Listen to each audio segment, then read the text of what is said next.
Hello, स्वागत करते एक नवीन आणि इंटरेस्टिंग व्हिडिओमध्ये. तर आपण आलेलो आहोत सिहोरमध्ये आणि आत्ता संध्याकाळचे 6 वाजलेले आहेत आणि ही सिहोरला माझी 4थ्या वेळेस आलेली आहे आणि सिहोरमध्ये आल्या आल्या गुरुजींचं दर्शन करायला मिळालेलं आहे. तुम्ही बघू शकता इथे गुरुजी इथे गॅलरीमध्ये उभे आहेत आणि सर्व शिवभक्तांकडे एकसारखे बघते आणि सर्वांना आशीर्वाद देताना हे गुरुजी दिसत आहे आपल्याला. आणि इथं संध्याकाळचे 6 वाजलेले आहेत, त्यामुळे संध्या आरतीची तयारी सुरू आहे इथे. आणि गुरुजी असल्यामुळे आज सिहोरमध्ये संध्या आरती गुरुजीच करणार आहेत. सर्व शिवभक्तांचे लक्ष गुरुजींनी वेधून घेतलेलं होतं. नंतर संध्या आरती झाली आणि या ब्लॉगमध्ये तुम्हाला ओंकारेश्वर, उज्जैन आणि कालभैरव हा मिक्स ब्लॉग बघायला मिळणार आहे, त्यामुळे व्हिडिओ शेवटपर्यंत नक्की बघा. आणि दुसऱ्या दिवशी आपण उज्जैनला जाणार आहे, उज्जैनचा महाकालचं दर्शन घ्यायला जाणार आहे. तर व्हिडिओ उज्जैनला पोहोचल्यानंतर महाकालच्या दर्शनासाठी गेटमधून आतमध्ये एंट्री करायच्या पहिले गेटवर काही सूचना दिलेल्या होत्या, त्या पहिले पाहिल्या आणि नंतर गेटमधून आतमध्ये एंट्री केल्यानंतर इथे छान वॉकवे आहे आणि इथून मंदिर खूप दूर आहे, त्यामुळे पायी चालत जावं लागणार आहे.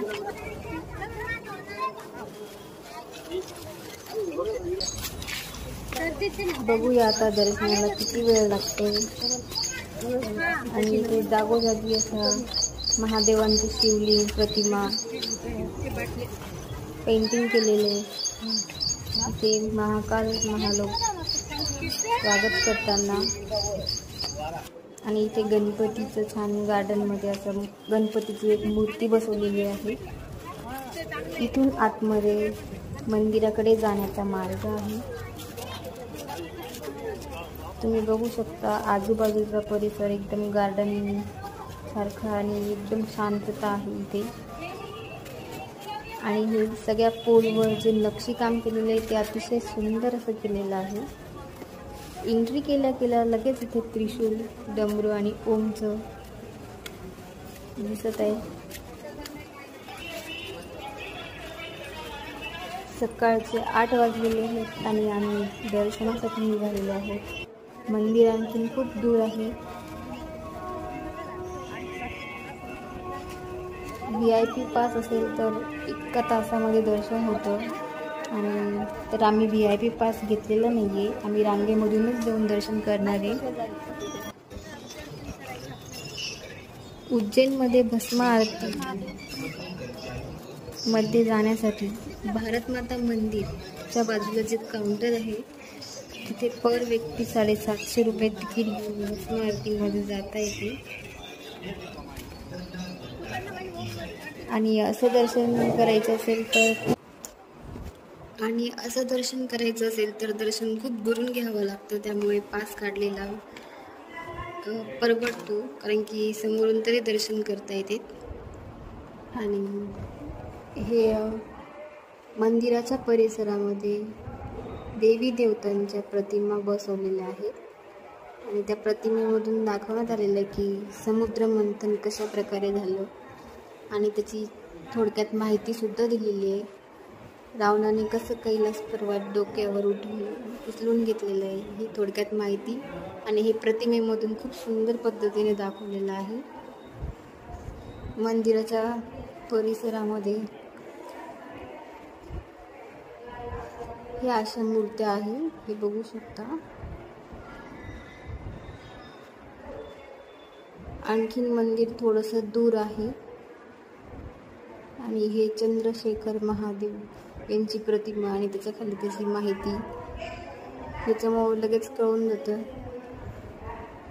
अशा खूप साऱ्या देवी देवतांच्या प्रतिमा आहेत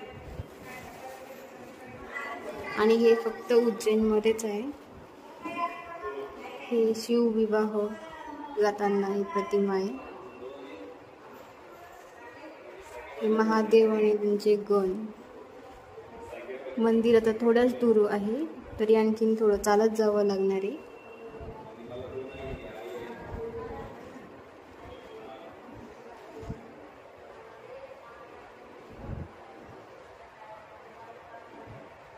फोटोशूटसाठी उज्जैन मध्ये खूप छान ठिकाण आहे, जसं की तिथे फोटो क्लिक करू शकतो आपण. या प्रतिमेंसोबत फोटो घ्यायला सगळ्यांनी गर्दी केली होती, त्यामुळे इथे खूप गर्दा दिसतोय, हे बघू शकता. हे महादेव कसा विष हे घेत आहेत ते.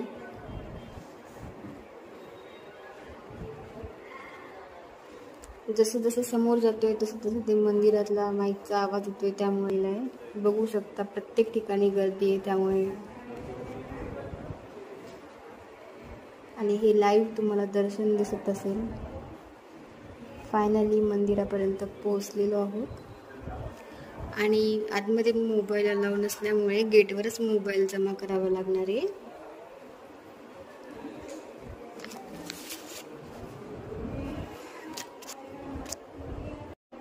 आमचं दर्शन अर्ध्या तासामध्ये झालं. तुम्ही बघू शकता लाईव्ह पूजा सुरू आहे मंदिरामध्ये. दर्शन खूप दुरून घ्यावं लागतं. बघू शकता आजूबाजूचा परिसर. भारत माता मंदिर आहे.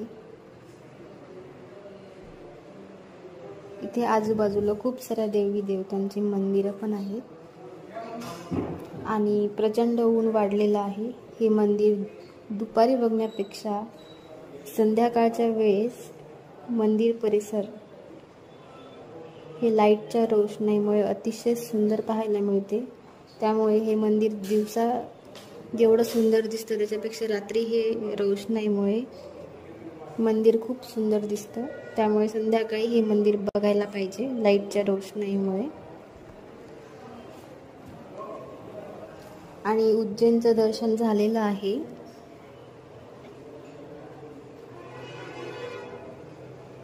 आता उज्जैनच्या दर्शनानंतर कालभैरवच्या दर्शनाला जायचं आहे. नंतर उज्जैनमध्ये काही फोटो काढले आणि आता निघत आहे कालभैरवच्या दर्शनासाठी.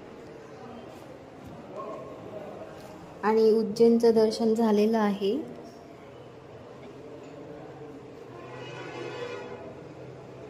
महाकालेश्वर हे उज्जैनचे राजा आणि कालभैरव हे सेनापती असे म्हटले जाते. आणि उज्जैनमध्ये 2 शक्तिपीठ मानले गेलेले आहे. आता उज्जैनच्या दर्शनानंतर कालभैरवच्या दर्शनाला जायचं आहे, कारण की उज्जैनची ही यात्रा कालभैरवच्या दर्शनाशिवाय अपूर्ण मानली जाते. त्यामुळे कालभैरवचे विशेष महत्त्व आहे इथे.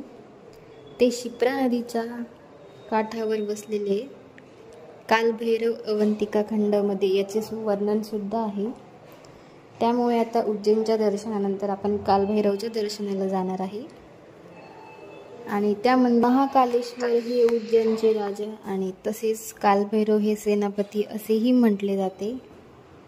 इथे मंदिरामध्ये दर्शनासाठी खूप गर्दी आहे आणि दर्शनाला किती वेळ लागतोय ते बघूया.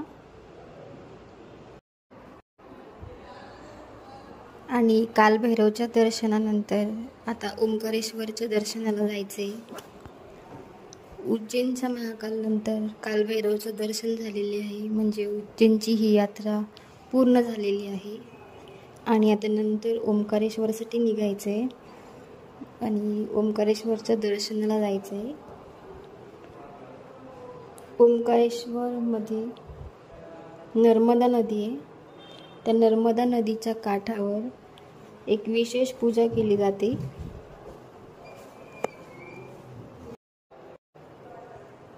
ओंकारेश्वरमध्ये पोहोचल्यानंतर सर्वप्रथम नर्मदा नदी लागते आणि नर्मदा नदीच्या काठेवर पूजा केली जाते.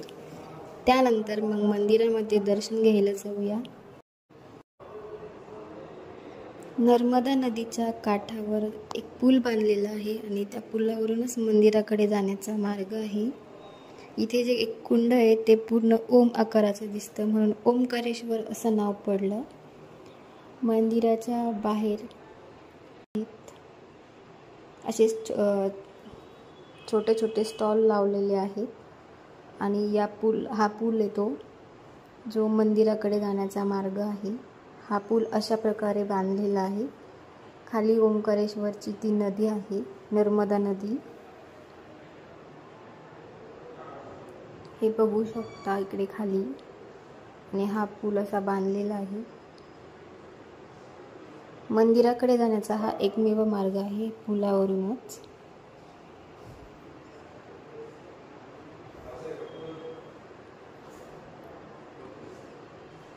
ही नदी पूर्ण बघायची असेल तर बोटमध्ये बसून सुद्धा तुम्ही ही नदी बघू शकता. ते खूप सारं आहे. आणि इकडे मंदिराचा कळस दिसतोय. हा मंदिराचा कळस आहे. तर कळसाचे सुद्धा दर्शन घेतले जाते. आणि अशा प्रकारे ओंकारेश्वरचं दर्शन झालेलं आहे. हा ब्लॉग कसा वाटला? आवडला असेल तर शेअर करा. थँक्यू. हर हर महादेव. श्री शिवाय नमस्तुभ्यं.